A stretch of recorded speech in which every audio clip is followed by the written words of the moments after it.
Pada saat itu kata Nabi, disediakan ruang VIP. Siapa mereka yang disediakan ruang VIP? 7 golongan orang di dalamnya kata Nabi. Itu mudah-mudahan kita yang hadir ada di dalamnya. 1 kata Nabi, imamun adil, pemimpin yang adil. Mudah-mudahan tanggal 27 November akan datang, terpilih pemimpin yang adil. Ya, ya Bu, sudah pemimpin yang adil. Tidak usah dulu setingkat bupati, sudah saja di rumah saja kita dulu. Adil apa tidak? Pemimpin yang adil itu lebih gampang masuk surga daripada ulama. Saya titip khusus, pilkada boleh berbeda tapi bersatulah, jangan bercerai-berai.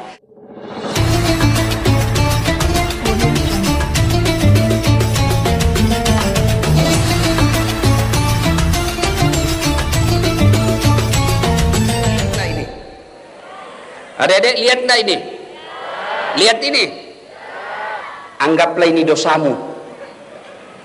Maka ini dosa nampak. Tapi karena banyak kebaikanmu, masih lihat.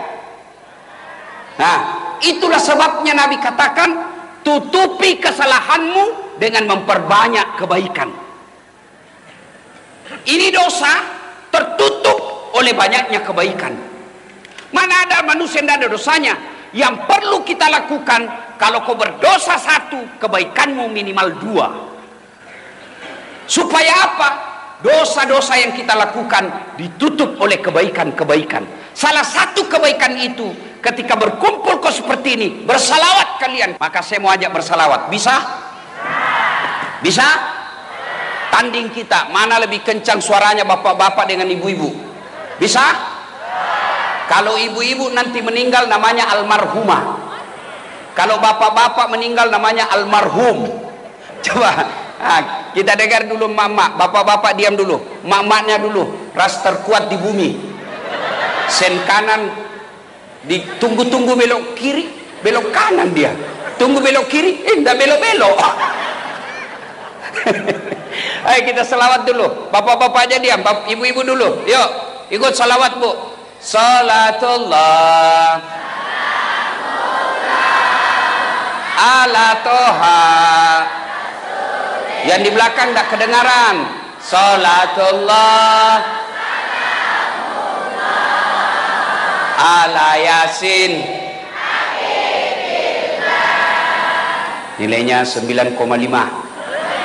Sekarang bapak-bapak, adik-adik nih, jangan kosip malu jenis kelamin kita. Ibu-ibu diam, ini bapak-bapak. Gorami mana? Salatullah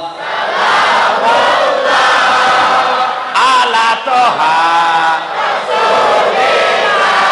Salatullah ala yasin. Masya Allah, nilainya 9,7. Nah, kau diamlah semua, kita dengar ini di atas. Nah, kita dengar Andi Rudi Latif dan teman-temannya. Ayo Pak Rudi, jangan mempermalukan grup. Ya, ayo. Kan usah pakai mic. Itu tadi juga terada mic. Ya, ayo. Salatullah.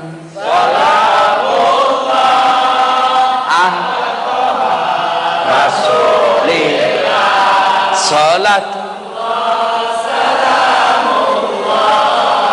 Ala yasin.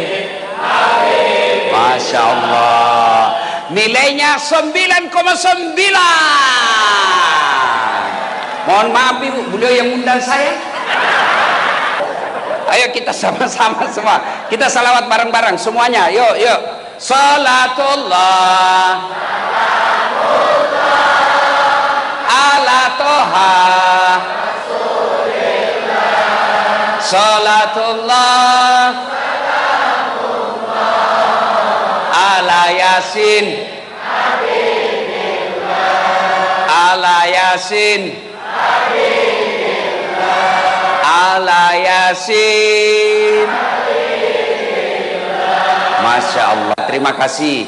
Bapak Ibu saudara-saudara sekalian yang insya Allah dimuliakan rahmati Allah Subhanahu wa taala. Ibu-ibu ini dari tadi saya lihat kipas-kipas. Panas Ibu? Panas? Bapak-bapak panas? Ada enggak matahari? Ada matahari? Ketahuilah Bu, dalam kitab Durratun Nasihin dijelaskan oleh Nabi, nanti kita dikumpulkan juga di sebuah padang namanya padang mahsyar. Begini, tapi ini cuma orang tanah bumbu. Padang mahsyar nanti Bu, dari Adam sampai kiamat manusia, mulai dari orang Jawa, orang Sunda, orang Perancis, orang bule, orang Aring, semua dikumpul dari Adam sampai kiamat. Bayangkan berapa triliun manusia waktu itu dikumpul kita di satu tempat namanya padang mahsyar. Dan pada saat itu kata Nabi, panasnya matahari seolah-olah tinggal satu jengkal dari kepala. Sekarang saja tidak ada matahari kita kepanasan. Sekarang aja malam masih kepanasan. Bagaimana matahari nanti ketika seolah-olah satu jengkal dari kepala? Pada saat itu semua wajah kita berubah berdasarkan amal-amal yang telah kita lakukan. Nah, orang di padang mahsyar hampir semuanya gelisah. Dia dilindungi sambil menunggu namanya disebut, karena kita akan dipanggil satu demi satu. Bayangkan bapak-bapak, masih ingat waktu pil caleg kemarin, pilpres, kita kan cuma 300 orang toh, satu TPS, kita ngantri sampai tengah hari. Padahal itu ada tendanya, kadang-kala ada musik dandutannya, ada konsumsinya. Kalau ada yang salib kita marah, kenapa kau dahului saya, kau baru masuk. Di padang mahsyar nanti dipanggil satu-satu. Abdul Jabbar, Abdul Rahman, Mutmainnah, Das'at Latif. Itu dulu panggil dulu.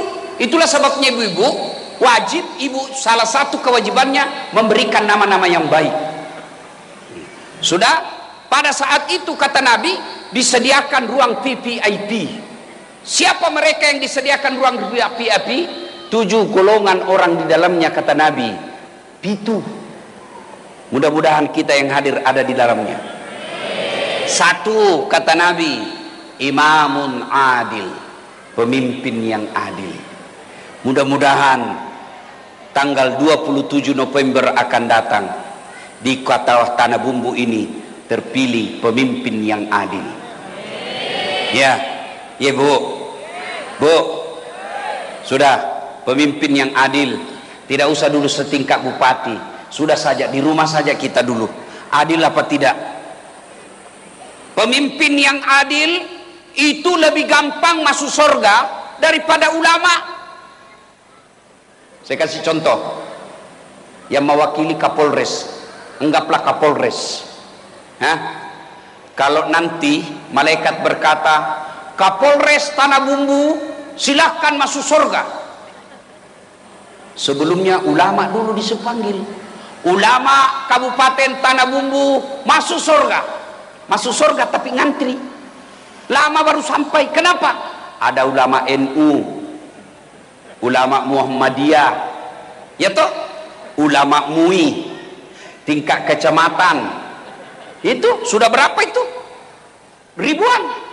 Guru, kiai, para habaib ngantri dia masuk surga tapi ngantri. Kenapa? Berurutan. Tapi coba kalau malaikat katakan Kapolres Tanah Bumbu silahkan masuk, gampang dia masuk. Kenapa? Sendiri, nggak perlu ngantri. Iya toh? Coba saya dakwah, saudara-saudara sekalian jangan mabuk, saudara-saudara sekalian jangan berzina, saudara-saudara sekalian jangan jual minuman keras. Anak muda bilang, apa Ustaz, ada urusan apa sama kau? Saya mau masuk surga atau neraka bukan urusanmu. Malah dia kasih kempes ban mobilku. Tapi kalau Andi Rudi nanti jadi bupati, bikin perda dilarang peredaran minuman keras, tanda tangan, satu tanda tangan, selesai minuman keras di kabupaten. Itulah enaknya. Saya pidato, saudara-saudara sekalian jangan narkoba. Anak muda makin narkoba. Tapi kalau Kapolres rahasia narkoba satu malam, pak, hilang semua. Itulah imam yang adil. Imamun adil, pemimpin yang adil, masuk jatahnya nanti orang yang dilindungi di padang mahsyar. Yang kedua, yang dilindungi di padang mahsyar, mereka yang menggantungkan hatinya di masjid. Nah, bila mahasiswaku, mati ki itu Ustaz. Ya mati kok kalau hatimu kau buka, kau gantung. Apa maksudnya itu? Orang yang tidak tenang hidupnya, tidak tenang hatinya kalau dia tidak lihat masjid makmur. Siapa yang dimaksudkan makmurkan masjid? Satu di antaranya, mari kita dengar, yang memakmurkan masjid, yang membangun masjid. Ini masjid dibangun secara pribadi. Insya Allah sudah masuk pembangunnya, yang mendirikan masjid ini sudah dapat jatah di dalam. Ibu-ibu, Bu, bisa ndak ibu bangun masjid? Bisa ndak? Bisa. Caranya apa? Ada masjid dibangun, kirim tegel. Saya tegel Ustadz 20 sak semen, 20 sak. Bisa. Saya tidak bisa 20 sak Ustadz, saya cuma bisa 1 sak saja.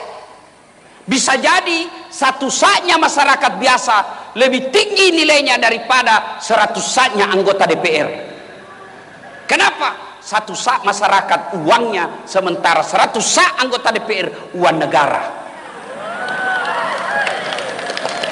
Iya. Bu, bangun masjid. Tidak usah 1 masjid, seadanya. Ustadz, saya cuma bisa 10 dos sak. Itulah ibu. Apalagi kalau dia jadi tegel, dipakai orang sholat, selama tegel itu dipakai sholat, selama itu dapat ibu pahala.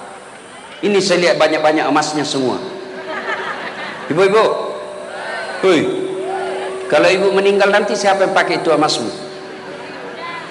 Istri kedua.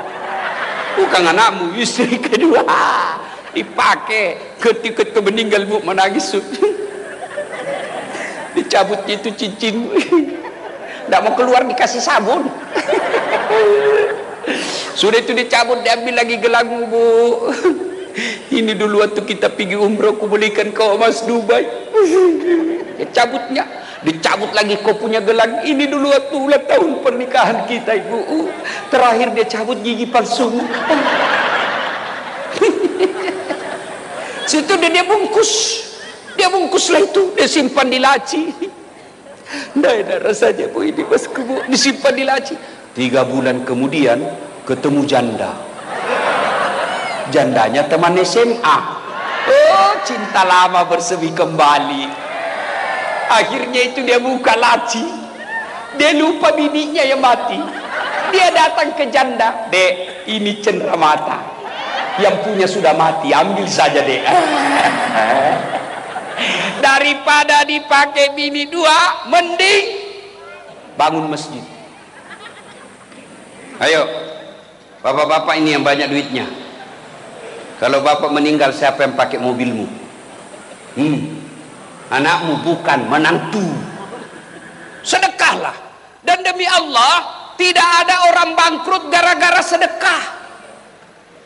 Adik-adik, saya tanya kau, senang tetangga yang pelit atau dermawan? Senang teman yang pelit atau dermawan? Senang mertua yang pelit atau dermawan? Senang menantu yang pelit atau dermawan? Tuh ibu, tidak ada orang suka orang pelit. Bahkan orang pelit sekalipun tidak suka sama orang pelit. Dia bilang, jangan kau ke rumahnya, pelit. Padahal dia juga pelit. Ayo, yang memakmurkan masjid golongan pertama, mereka yang membangun masjid. Saya betul-betul tidak bisa membangun masjid Ustadz, tidak bisa nyumbang ke masjid. Maka orang yang memakmurkan masjid golongan yang kedua, mereka yang datang berjamaah di masjid. Alhamdulillah, saya beberapa kali datang ke Tanah Bumbu ini, Masya Allah, masjid selalu penuh Pak. Alhamdulillah. Apalagi kalau subuh, penuh.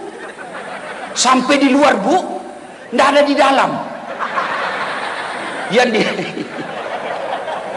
Yang di dalam orang tua sudah pensiun, yang sudah muka-muka sakaratil maut. Lomba batu lah dia di dalam. anak muda kan ada di dalam. Kenapa orang malas ke masjid? Satu, karena dia tidak lihat pahalanya. Coba kalau di sini Andi Rudi umumkan, siapa yang datang sholat berjamaah subuh diberikan beras 20 kilo, minyak goreng 5 liter, pembeli pulsa 100.000, setengah 5 orang sholat, jam 7 malam sudah penuh di masjid. Kenapa? Karena kau lihat pahalanya. Yang kedua, kenapa orang malas ke masjid? Karena dia tidak tahu pahalanya. Dengar ini ibu bapak, adik-adik sekalian, pahala berjamaah kata Nabi, satu, melangkah kaki kanan, satu pahala. Melangkah kaki kiri, gugur dosa kecilmu. Jadi kalau rumahmu dari masjid 300 meter, PP berapa langkah? 600 meter, berapa langkah itu? Kanan satu pahala, kiri gugur dosa kecil. Berapa pahala itu Pak? Apalagi kalau jalannya begini. Masya Allah. Iya. Yang kedua, orang yang datang ke masjid berjamaah kata Nabi, tegel, aspal, tembok, dinding, pagar, tumbuhan, semua itu nanti jadi saksi. Dia akan berkata, ya Allah, jangan kau masukkan dia neraka, masukkan dia surga, saya jadi saksi. Dia datang jamaah di masjid. Itulah sebabnya adik-adik, kalau kita berjamaah mau sholat sunnah di masjid, sudah 2 rakaat, mau lagi 2 rakaat pindah lagi, mau lagi tambah 2 rakaat pindah lagi, supaya apa? Tambah banyak saksinya. Itulah juga dianjurkan kalau kau ke masjid, usahakan waktu pergi beda jalanmu, pulang juga beda jalanmu. Waktu datang dari sana, pulang ke sana. Jangan juga salah paham. Mentang-mentang sudah dengar ini mau pergi ke masjid, dia ke simpang 5 dulu. Dia tawa baru datang ke sini, sudah selesai orang sholat baru sampai. Yang ketiga, keutamaan berjamaah. Apalagi kalau ibu bapak ke masjid, tiba-tiba di jalan gerimis, hujan, basah bajumu, baju yang basah itu nanti melindungimu agar kau tidak disentuh api neraka.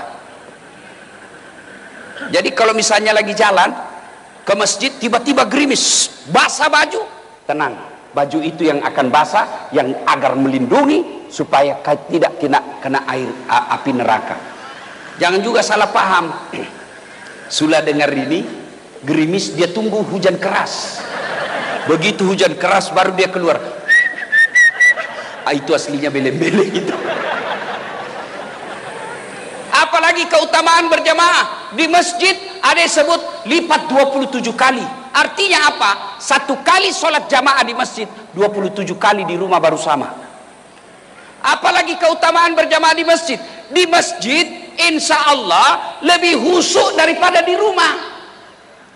Coba kalau di masjid ibu, di rumah, coba bapak-bapak kalau di rumah, biasa bingung toh, sudah 2 atau 3, sudah tahiyat atau belum ini, sudah tahiyat pertama apa belum ini, iya toh. Tapi kalau di masjid tidak bingung.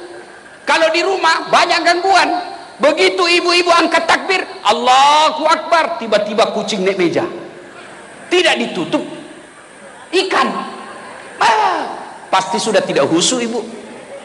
Kucing dengan ikan, terpas ibu kreatif.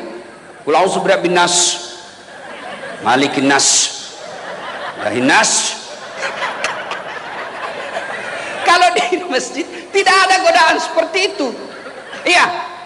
Apalagi keutamaan berjamaah di masjid. Di masjid insya Allah doa kita insya Allah diijabah. Kenapa? Kalau kita tidak tahu berdoa atau banyak dosanya, tapi di dalam masjid yang mimpin imam, ada habaib, ada guru, ada ulama, ada ustadz, diaminkan oleh penghafal Quran, diaminkan oleh anak yatim di belakang. Satu yang berdoa, yang lain mengucapkan amin, semua doa dalam masjid dikabulkan Allah. Itulah sebabnya Pak Imam kalau baca doa, baca yang doa agak dikeras, keras sedikit, dan baca doa yang umumnya orang hafal. Kadang-kala kita berdoa panjang dan tidak ditahu apa dia minta Pak Imam. Kita cuma bilang amin, amin, tidak didengar apa dia minta. Amin, amin, Ternyata yang imam anak muda, dia minta jodoh. Di belakang bapak bilang amin, istrinya juga di belakang bilang amin. Berarti ibu setujui suami kawin lagi. Ya Bu, seringlah berjamaah ke masjid, apalagi keutamaan berjamaah di masjid. Insya Allah kalau di masjid kita bisa bersilaturahmi. Contoh, gara-gara pilpres kemarin kita musuhan. Nah, ada caleg sudah kita janji, ternyata kalah, uangnya kita salah gunakan, sudah minta maaf, malu kita. Akhirnya bapak ke masjid. Gimana caranya? Jangan bapak langsung angkat takbir. Tunggu dulu, HP saya bunyi terus. Nah, bapak ibu jangan takbir dulu, karena kalau bapak takbir duluan, dia tinggalkan. Musuh saya ini, dia tinggal. Gimana? Nanti dia sudah takbir baru bapak maju. Tidak bisa lagi dia tinggalkan karena sudah takbir. Sudah itu tunggui dia kalau assalamualaikum, assalamualaikum warahmatullah, tunggui dulu. Jangan langsung bapak juga salam. Tunggu dia menghadap ke kiri, baru bilang bapak assalamualaikum warahmatullah. Tidak mungkin dia dorong kepalamu. Iya, silaturahmi. Banyak keutamaan orang yang datang berjamaah. Belum lagi segi kesehatan. Itu menurut kesehatan jantung, dokter menganjurkan minimal 1000 langkah dalam sehari. 1000 langkah dalam sehari. Kalau bapak tetangga dari masjid 200 meter, PP 400 kali 5 kali sudah lebih 1000. Itu keutamaan dunia. Maka datang berjamaah. Yang ketiga, penyebab datangnya orang malas ke masjid. Apa itu? Satu tadi, dia tidak lihat pahalanya. Dua, dia tidak tahu pahalanya. Tiga, manajemen masjid tidak bagus. Tuan-tuan, ibu-ibu, bapak, terutama mereka yang diberi amanah menjadi pengurus masjid. Ada saya masjid bikin di kampung dan di Makassar. Di kampung saya kasih nama bapak saya, Masjid Bani Abdul Latif. Di Makassar nama ibu saya, Masjid Hajjah Sitimang. Masjid itu sekarang seperti tempat wisata. Ada kolam ikan di bawahnya. Masya Allah. Imamnya Bu, anak muda hafal Quran 30 juz. Juara 1 hafal Quran 30 juz di Makassar, di Sulawesi Selatan. Muadzinnya, wah, digaji kayak pegawai negeri. 3 imamnya. Penceramanya belum ceramah sudah dikasih honornya, supaya tidak lari-lari. Masya Allah. Karpetnya empuk, di depannya ada LCD. Kalau imam zikir, tertulis itu apa yang dibaca imam, sehingga jamaah semua bisa lihat, ikut dengan bacaan Pak Imam. Sound systemnya bagus, karpetnya bagus, dingin. Jembatannya dari jalan ke masjid kaca. Ramai itu masjid. Hebatnya itu masjid, 80% pengunjungnya rata-rata anak muda. Ramadan kemarin, hari pertama sampai 10 saya pikir, ramai itu hanya di pekarangan sampai malam ke 10. Ternyata 30 malam berturut-turut selalu penuh sampai ke jalan. Karena nyaman. Orang enak ke masjid. Ini bagaimana orang mau ke masjid? Yang asan orang tua sudah pensiun. Rata-rata di Tanah Bumbu muadzinnya orang tua sudah pensiun. Penyakit asma lagi.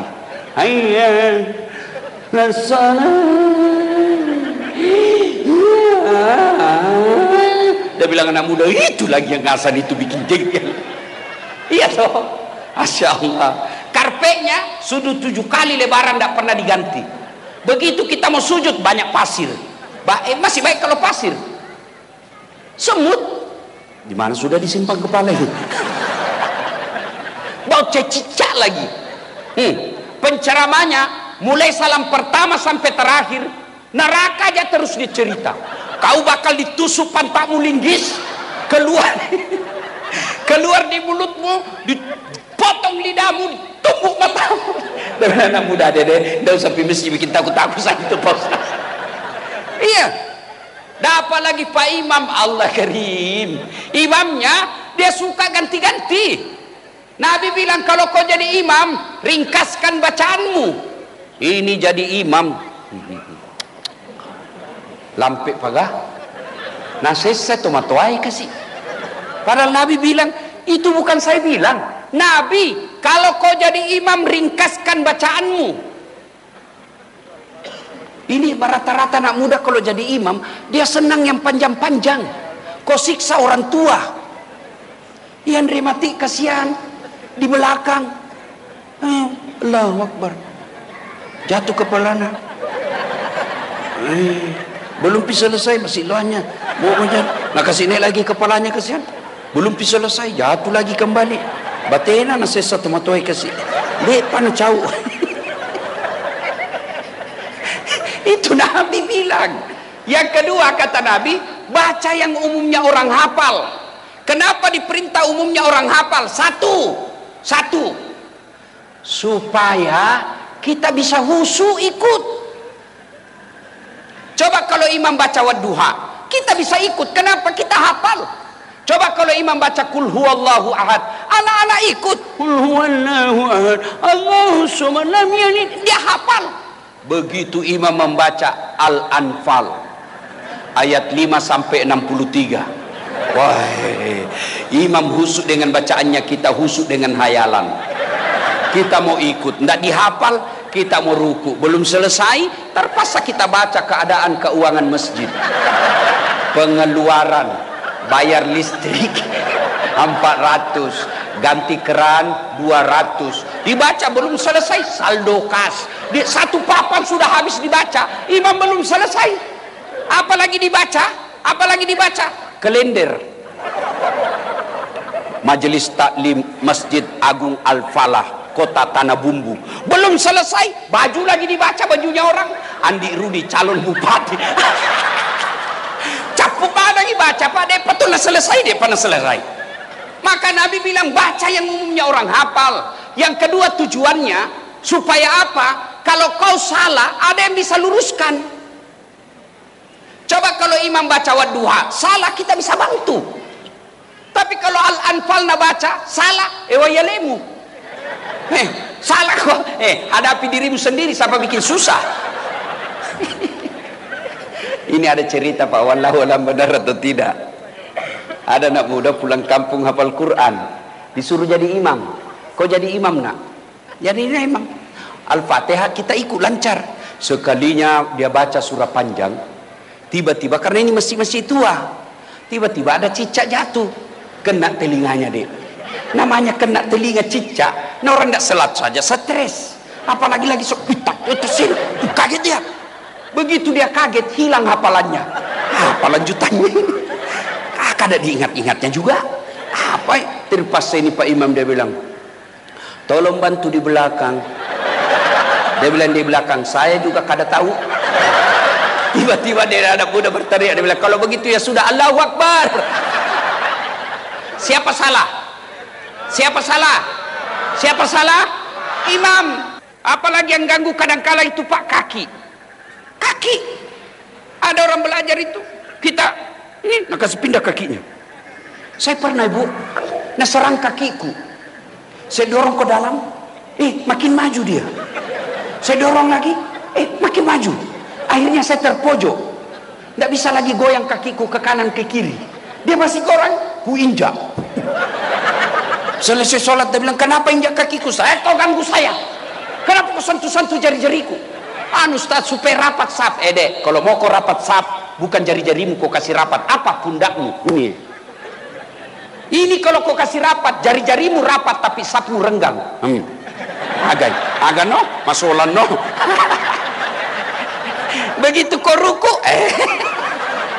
iya toh. Maka saudara-saudara sekalian, jadi makmum ada tata caranya. Itu artinya saudara-saudara sekalian, pilkada boleh kau sebeda pilihan, pilgub boleh kau beda pilihan, tapi jangan kamu berpecah belah. Kita bersatu saja. Ya, Bu, beda pilihan halal. Dalam sholat aja boleh beda-beda. Yang tidak boleh kalau kamu paksakan pendapatmu sama orang di samping. Contoh, coba orang saja kalau sholat kan takbir macam-macam boleh. Allahu Akbar pertama sejajarnya begini, ini begini. Yang kedua Allahu Akbar sejajarnya dari bahu. Allahu Akbar. Ada juga yang saya lihat terlalu santai, Allahu Akbar. Ada juga yang begini masuknya. Ada juga begitu. Jangan kau urusi orang, urus dirimu. Ya. Orang juga kalau meletakkan setelah takbiratul ihram, itu kan tangannya beda-beda juga. Allahu Akbar. Pertama di atas dada. Iya toh? Yang kedua Allahu Akbar antara dada dan pusat. Yang ketiga Allahu Akbar di atas pusat. Yang keempat Allahu Akbar di bawah pusat. Yang kelima Allahu Akbar lurus. Boleh. Yang tidak boleh kalau kau singgung orang, Allahu Akbar. Batal sholatmu. Boleh kau mau pakai begini boleh, mau begini boleh. Yang tidak boleh kalau kau pakai semua. Allahu Akbar. Ini kalau kau coblos semua batal sholatmu. Ya jelas, jelas, jelas. Pada intinya saudara, jangan mesti salah-salah. Silakan pilih jagoanmu, jangan kau hina orang. Karena kalau kau pilih, dapat kau pahala kalau benar. Tapi kalau kau hina orang, kau dapat dosa meskipun dia benar, kau tetap dapat dosa. Kenapa kau hina orang? Tidak boleh. Silakan pilih jagoanmu, jangan kau jelek-jelekkan orang. Ini kepada tim sukses. Tim sukses, jagokan jagoanmu, tapi hormati lawanmu. Kepada calon Pak Andi Rudi dan pasangannya, jangan terlalu percaya sama tim sukses. Lebih baik bapak yang langsung menyapa masyarakat. Capek Ustaz, resiko mau jadi pemimpin harus capek. Itulah. Bayangkan kalau kita ribut Pak, siapa yang rugi? Tanah Bumbu ini Allah karuniai, Masya Allah, sogi kaya. Tidak sama di kampung saya. Sini ada batu bara, ada nikel, banyak sawitnya. Masya Allah, banyak janda yang tua-tua. Alhamdulillah, tidak pernah ribut, masyarakatnya akur. Maka jangan gara-gara pilkada kalian berpecah belah. Bersatulah, boleh berbeda pilihan tapi jangan beribut. Bayangkan kalau kita tidak bersatu, jangankan itu, sholat aja kalau kita tidak bersatu Pak, kacau sholat.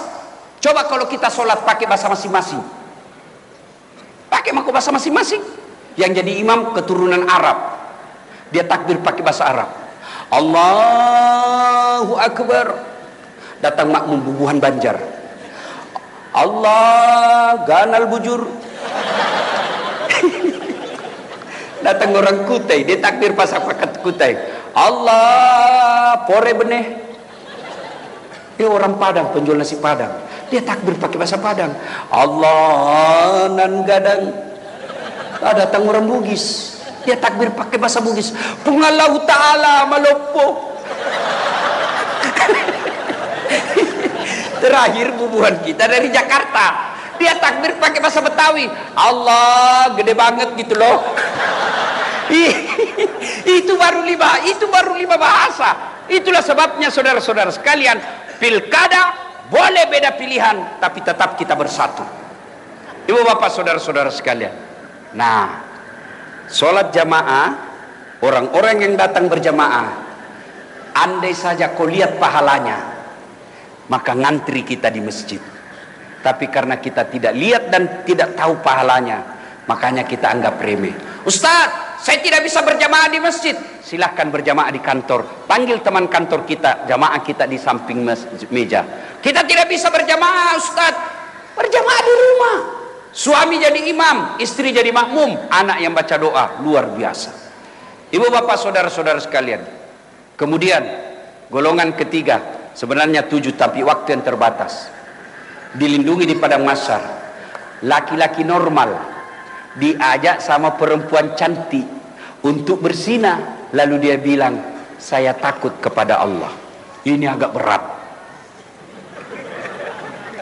Bisa kok anak muda yang banyak tak kalah nih.